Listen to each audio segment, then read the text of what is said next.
And by the time the Cambodian bombings occurred during Christmas of, oh gosh, I don't even remember the year, but it was the year right before Ben was going to have his bar mitzvah. And Ben is your? My third son. And I picked up the phone and called another very close movement friend of mine named Blanche Cooper. And I said, Blanche, what are we going to do? Meaning, what are we going to do now that they're bombing Cambodia? She said, and this was during Christmas. And she said, I don't know.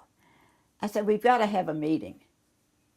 She said, well, when do you think? I said, New Year's Day. And she said, New Year's Day? I said, yeah, and nobody will be at work. So we called the Unitarian Church, and honestly, I wasn't very optimistic, and we got the word out that there would be an anti-war group meeting at the Unitarian Church on New Year's Day of whatever year that was. I just don't do numbers. I'm very bad with numbers. And when I got down there were over 100 people in the church who were just as upset as we were. And we planned to have a March for Peace.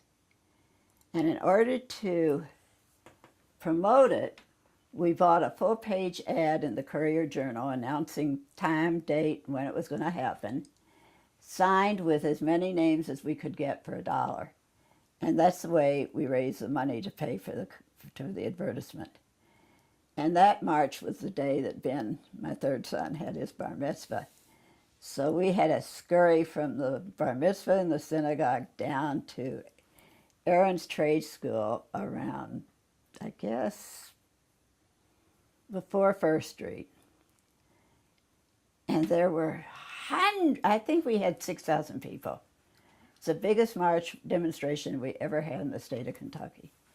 That's how upset the population was by what the government was doing in our name. And you marched from what location to what? We marched from, I forget where we met, but we marched, it was about a mile back to Aaron's, where they had a huge auditorium and there was an anti-war lineup of people to speak and of actions that could be taken.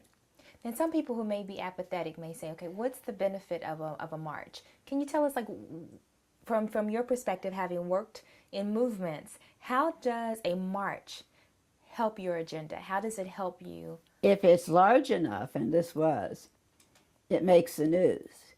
If it makes the news, a lot of people see it. If a lot of people see it and hear the reasons for the march, it may occur to them that that makes a lot of sense, and maybe we ought to be objecting to the war that way.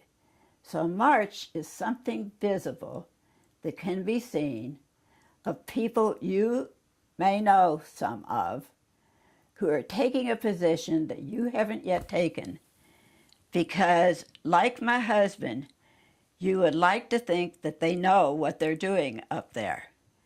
And so a demonstration is a very, very visible tactic in changing minds or getting people to think about changing their minds. Because other people they know are putting their bodies on the line.